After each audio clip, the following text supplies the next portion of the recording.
Doctor Mohan Varghese, ഇന്ന് വെള്ളാപ്പള്ളി നടേശൻ ഇന്നലെയാണ് ഒരു സെമിനാറിനിടയിൽ അവിടെ SNDP യോഗം നടത്തിയ ഒരു പരിപാടിക്കിടയിലാണ് മലപ്പുറത്തെക്കുറിച്ച് ചില കാര്യങ്ങൾ ആശങ്കയുളവാക്കുന്നു എന്ന രീതിയിൽ അദ്ദേഹം ചില കാര്യങ്ങൾ പറഞ്ഞു വെച്ചത്. മലപ്പുറം ഒരു പ്രത്യേക രാജ്യമാണോ എന്ന തരത്തിൽ അദ്ദേഹം ചില ചോദ്യങ്ങളൊക്കെ ചോദിച്ചു. സ്വതന്ത്രമായി ഒരു ശുദ്ധവായു ശ്വസിച്ചും സ്വതന്ത്രമായ അഭിപ്രായം പറഞ്ഞും അവിടുത്തെ പിന്നോക്കക്കാർക്ക് ജീവിക്കാൻ സാധിക്കുന്നില്ല എന്നൊരു അഭിപ്രായമാണ് അദ്ദേഹം പങ്കുവച്ചത്. മാത്രവുമല്ല, വോട്ട് ബാങ്ക് രാഷ്ട്രീയത്തിൽ തകർന്നടിഞ്ഞത് ഇവിടുത്തെ പിന്നോക്കക്കാരുടെ സ്വപ്നങ്ങളാണ് എന്നതും അദ്ദേഹം പറഞ്ഞു വെക്കുന്നുണ്ട്. പ്രത്യേകിച്ച് അവിടെ SNDP യോഗത്തിന് കീഴിൽ വലിയ വിദ്യാഭ്യാസ സ്ഥാപനങ്ങളോ അങ്ങനെയൊന്നുമില്ല. അവിടെ ആകപ്പാടൊരു മഞ്ചേരി NSS കോളേജ് മാത്രമാണ് ഒരു ആശ്വാസം എന്ന് അദ്ദേഹം പറഞ്ഞു വെക്കുക കൂടി ചെയ്യുന്നുണ്ട്. ഒരു സമുദായ നേതാവ് എന്ന നിലയിൽ വെള്ളാപ്പള്ളി നടേശൻ പറഞ്ഞതിനെ അങ്ങ് എങ്ങനെയാണ് വീക്ഷിക്കുന്നത്? നീലിമ, ഒരു സമുദായ നേതാവ് എന്ന നിലയിൽ ശ്രീ വെള്ളാപ്പള്ളി നടേശൻ സമുദായ അംഗങ്ങളോട് പറഞ്ഞ കാര്യമാണ് അത്. പ്രത്യേകിച്ചും മലപ്പുറം ജില്ലയുടെ കിഴക്കൻ മേഖല, അതൊരു കുടിയേറ്റ മേഖല കൂടിയാണ്.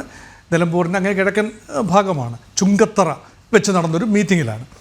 അവിടെ സമുദായ അംഗങ്ങളോട് ആണ് പറഞ്ഞത് എങ്കിൽ പോലും അതിന് നാനാർത്ഥങ്ങൾ കാണേണ്ടതുണ്ട്. ആ ഒരു പ്രസ്താവന, വെള്ളാപ്പള്ളി നടേശൻ്റെ ആ ഒരു വാക്കുകളെ സ്വല്പം ഡിസെക്റ്റ് ചെയ്ത് നമ്മൾ കാണേണ്ടതുണ്ട്. ഒന്ന്, ഈഴവ സമുദായത്തിന് അവഗണന നേരിടുന്നു. കേരളമൊട്ടാകെ മാത്രമല്ല, മലപ്പുറം ജില്ലയിൽ പ്രത്യേകിച്ച് അവഗണന നേരിടുന്നു. നമുക്കറിയാമല്ലോ, കേരളത്തിലെ ഏക മുസ്ലിം ഭൂരിപക്ഷ ജില്ല എന്ന നിലയിൽ മലപ്പുറം ജില്ലയിൽ മുസ്ലിങ്ങൾക്ക് നിർണായക സാന്നിധ്യമുണ്ട്. അവരുടെ സ്ഥാപനങ്ങൾ വളരെയധികമുണ്ട്.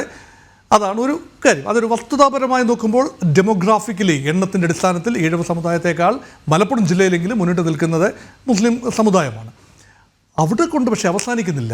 ഒരു കാര്യം പറഞ്ഞു വെക്കുന്നു, ഒരു നീതി ലഭിക്കുന്ന സമുദായത്തിന് കുറച്ചെങ്കിലും നീതി ലഭിക്കുന്നത് മഞ്ചേരിയിൽ നിന്നാണ്. മഞ്ചേരിയിലെ NSS കോളേജിൽ നിന്നാണ്. അതെങ്കിൽ ഈഴവ സമുദായത്തിൽ ഉൾപ്പെടെ ആളുകൾക്ക് പഠിക്കാനും അല്ലെങ്കിൽ കുറച്ചെങ്കിലും ഒരു വിദ്യാഭ്യാസപരമായ മുന്നോട്ട് പോകണം, എങ്കിൽ മാത്രമേ ജോലി ഉണ്ടാകൂ. അത് NSSൻ്റെ സ്ഥാപനമാണ്, അല്ലാതെ ഇസ്ലാമിക സ്ഥാപനങ്ങൾ എന്ന് പറയുന്നില്ല. അപ്പം ഇവിടെ പറയാതെ പറഞ്ഞു വെക്കുന്നൊരു കാര്യമുണ്ട്. കാരണം മുൻകാലങ്ങളിൽ സംവരണത്തിൻ്റെ വിഷയത്തിലൊക്കെ NSSും SNDPയും തമ്മിൽ ഈ നരേന്ദ്രൻ കമ്മീഷൻ റിപ്പോർട്ടൊക്കെ ഉൾപ്പെടെ വന്ന സമയത്ത് വലിയ തോതിലുള്ള അങ്ങോട്ടും ഇങ്ങോട്ടുമുള്ള പോരാട്ടങ്ങൾ കണ്ട ഒരു കാലം നമ്മൾ മറന്നിട്ടില്ല.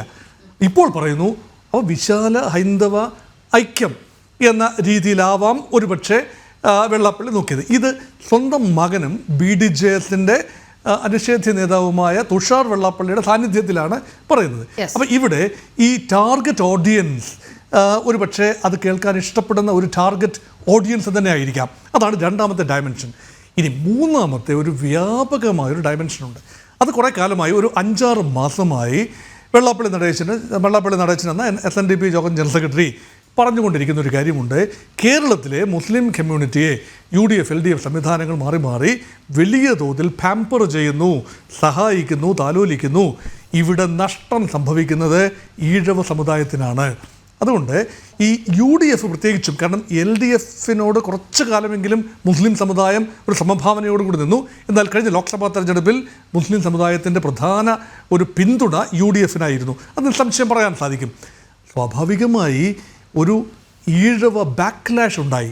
അതിന് പ്രയോജനം ലഭിച്ചത് ഇടതുപക്ഷത്തിനല്ല, മറിച്ച് ഭാരതീയ ജനതാ പാർട്ടിക്കാണ് എന്ന് 2 ലോക്സഭാ മണ്ഡലങ്ങളിലെ തെരഞ്ഞെടുപ്പ് ഫലം വിശകലനം ചെയ്യുമ്പോൾ മനസ്സിലാകാതെ തിരുവനന്തപുരം ജില്ലയിലെ ആറ്റിങ്ങൽ ലോക്സഭാ നിയോജക മണ്ഡലവും ആലപ്പുഴ ലോക്സഭാ നിയോജക മണ്ഡലത്തിലും വലിയ തോതിലാണ് ട്രഡീഷണൽ ലെഫ്റ്റ് വോട്ടേഴ്സ് ആയിരുന്ന ഈഴവ വിഭാഗത്തിൻ്റെ ഒരു ഭാഗമെങ്കിലും തിരിച്ച് BJPക്ക് താമരചിഹ്നത്തിൽ വോട്ട് ചെയ്യാൻ സന്നദ്ധമായി എന്ന് വന്നപ്പോൾ ഇടതുപക്ഷ പ്രസ്ഥാനങ്ങൾ മാറി ചിന്തിക്കാൻ നിർബന്ധിതരായി. അതുകൊണ്ട് മുസ്ലിം പ്രീണന നയം ഉപേക്ഷിച്ചിട്ട് കുറച്ചുകൂടി ഈഴവ സമുദായ സൗഹൃദമായ ഒരു നിലപാടിലേക്ക് കുറേയെങ്കിലും CPM മാറി. ആ ഒരു പശ്ചാത്തലത്തിൽ കൂടി ഒരു വിലപേശൽ ശക്തി ശ്രീ വെള്ളാപ്പള്ളി നടേശനെ സംബന്ധിച്ചിടത്തോളം 2 വിഭാഗങ്ങളുമായിട്ടും ഭാരതീയ ജനതാ പാർട്ടിയുമായി മകനിലൂടെയും ഇടതുപക്ഷത്തെ പരമ്പരാഗതമായ രീതിയിലും 2 ഇടത്തും പരമാവധി വിലപേശാൻ തക്ക ഒരു ഫ്ലെക്സിബിൾ മൈൻഡ് സെറ്റുണ്ട് ശ്രീ വെള്ളാപ്പള്ളി നടേശന്. ഒരു പക്ഷേ അതിൻ്റെ കൂടി അടിസ്ഥാനത്തിലായിരിക്കാം ഈ പ്രസ്താവന ഇവിടെ വന്നത്. ഇനി ഇതുണ്ടാക്കാൻ പോകുന്ന ചലനങ്ങൾ പെട്ടെന്ന് തന്നെ UDFിൻ്റെ പ്രതികരണമുണ്ടായി, മുസ്ലിം ലീഗിൻ്റെ ഭാഗത്തു നിന്ന്, മുസ്ലിം യൂത്ത് ലീഗിൻ്റെ ഭാഗത്തു നിന്ന് രൂക്ഷമായ പ്രതികരണമുണ്ടായി. കോൺഗ്രസ് പാർട്ടിയുടെ ഭാഗത്ത് പ്രത്യേകിച്ച് AP അനിൽകുമാർ മുൻ മന്ത്രി കൂടിയാണ്, ന്യൂനപക്ഷകാര്യ ചുമതലയൊക്കെ ഉണ്ടായിരുന്ന മുൻ മന്ത്രി കൂടിയാണ്. അപ്പോൾ അദ്ദേഹത്തിനെതിരെ പോലീസിൽ പരാതി നൽകുന്ന അവസ്ഥ കൂടിയുണ്ട്. വണ്ടൂർ MLA കൂടെ ആയിരുന്നല്ലോ. അപ്പം ആ ഒരു ഭാഗത്ത് AP അനിൽകുമാറിൻ്റെ ഭാഗത്തു നിന്നും VD സതീശൻ്റെ ഭാഗത്തു നിന്നും എല്ലാം തന്നെ KPCCയുടെ ഭാഗത്തു നിന്നും കോൺഗ്രസ് നേതാക്കളിൽ നിന്നും പ്രതീക്ഷിച്ച ഒരു പ്രതികരണം തന്നെയാണ് ഉണ്ടായത്. കാരണം മലപ്പുറം ജില്ലയൊക്കെ ഒരു രാജ്യമായി കാണുന്നു എന്ന് ഒരു സമുദായ ആചാര്യൻ പറയുമ്പോൾ അത് സ്വാഭാവികമായി UDFിന് അത് ഡിഫെൻഡ് ചെയ്തെങ്കിലേ പറ്റൂ. UDFിൻ്റെ ഇപ്പോഴത്തെ നട്ടൽ എന്ന് പറയുന്നത് മുസ്ലിം ലീഗാണ്. മുസ്ലിം ലീഗിൻ്റെ വോട്ട് ബാങ്കാണ് മലപ്പുറം ജില്ലയിലെ മഹാഭൂരിപക്ഷം ആളുകളും. അങ്ങനെ വന്നാൽ യഥാർത്ഥത്തിൽ UDF പ്രതീക്ഷിച്ച പ്രതികരണമാണ്. പക്ഷേ ഇവിടെ LDF വെട്ടിലായി. ഇതിനെ എന്തു ചെയ്യും? വെള്ളാപ്പള്ളി നടേശൻ്റെ പ്രസ്താവനയെ എങ്ങനെ കാണണമെന്നതിൽ LDFിൽ ആശയക്കുഴപ്പമുണ്ട്. പ്രത്യേകിച്ചും പാർട്ടി സമ്മേളനം, പാർട്ടി കോൺഗ്രസ് 24ാം പാർട്ടി കോൺഗ്രസ് മധുരയിൽ നടക്കുമ്പോൾ, പ്രത്യേകിച്ച് നാളെ ഒരു ജനറൽ സെക്രട്ടറി ഉണ്ടാകേണ്ടതാണ്. അതിൻ്റെ പേരിൽ കാര്യമായി വലിയ കൂലങ്കഷമായ ചർച്ചകൾ നടക്കുമ്പോൾ ഒരു വിഭാഗത്തെ, പ്രത്യേകിച്ച് കേരളത്തിൽ എക്കാലത്തും ഇടതുപക്ഷത്തിൻ്റെ നട്ടലായിരുന്ന താങ്ങും തണലുമായിരുന്ന ഈഴവ വിഭാഗത്തെ പിണക്കാൻ എങ്ങനെയാണ് സാധിക്കുക? അപ്പോൾ ഇവിടെയാണ് ഒരു catch 22 situation for the LDF. അതായത് മുസ്ലിം ജനസാമാന്യത്തിലേക്ക് ആഴത്തിലിറങ്ങിയെങ്കിൽ മാത്രമേ തുടർ ഭരണം സാധ്യമാകൂ. അതേസമയം തന്നെ ഈഴവ സമുദായത്തെ പിണക്കാതെ പോവുകയും വേണം. അതുകൊണ്ടാണ് അത് ഒരു രീതിയിലും ഒരു പ്രതികരണത്തിനുള്ള ഒരു അവസ്ഥയിലല്ല CPM എന്നതാണ് ഇതിൻ്റെ മറ്റൊരു വശം. ഇതിൻ്റെ നേട്ടമുണ്ടാകാൻ പോകുന്നത് തീർച്ചയായും ഭാരതീയ ജനതാ പാർട്ടി സംബന്ധിച്ചിടത്തോളം ഇങ്ങനെയൊരു ഏകീകരണം ഉണ്ടാകുന്നത് തീർച്ചയായിട്ടും മുസ്ലിം സമുദായത്തിൻ്റെ കാര്യമായ വോട്ട് BJPക്ക് പ്രതീക്ഷിക്കാൻ ആവില്ല എന്നതുകൊണ്ട് ഹൈന്ദവ ഏകീകരണം ഒരു പരിധിവരെ രാഷ്ട്രീയമായി ഗുണം ചെയ്യും എന്ന ബോധ്യം ഭാരതീയ ജനതാ പാർട്ടിക്കുണ്ട്. അതുകൊണ്ട് ഈഴവ സമുദായത്തിൻ്റെ വോട്ട് നിർണായകമാണ്. ക്രിസ്ത്യൻ ന്യൂനപക്ഷത്തിൻ്റെ ഒരു പിന്തുണ, അത് പ്രത്യേകിച്ചും മലപ്പുറം ജില്ലയുടെ കിഴക്കൻ മേഖലയിൽ ക്രിസ്ത്യൻ കുടിയേറ്റ മേഖല കൂടിയാണെന്ന് ഓർക്കണം. ഇത് എവിടെ വെച്ചാണ് സംഭവിച്ചിരിക്കുന്നത്? ഇത് നിലമ്പൂർ മണ്ഡലത്തിൻ്റെ, പ്രത്യേകിച്ചും ചുങ്കത്തറ എന്ന് പറയുന്നത് നിലമ്പൂർ മണ്ഡലത്തിൻ്റെ ഭാഗമാണ്, കിഴക്കൻ മലയോര മേഖലയാണ്. മലപ്പുറം ജില്ലയുടെ ഏറ്റവും കിഴക്കുള്ള ഭാഗമാണ് ചുങ്കത്തറ. അവിടെ വലിയ തോതിലാണ് മധ്യ തിരുവിതാംകൂറിൽ നിന്നും, പ്രത്യേകിച്ച് ആലപ്പുഴ ജില്ല, പത്തനംതിട്ട ജില്ല, കോട്ടയം ജില്ല, അവിടുന്ന് അല്ലെങ്കിൽ കൊല്ലം ജില്ലയുടെ വടക്ക് കിഴക്കൻ ഭാഗങ്ങൾ, അവിടെ നിന്നെല്ലാം കുടിയേറിയ ഒരു വിഭാഗം ക്രൈസ്തവരും അവിടെയുണ്ട് എന്ന് ഓർക്കണം.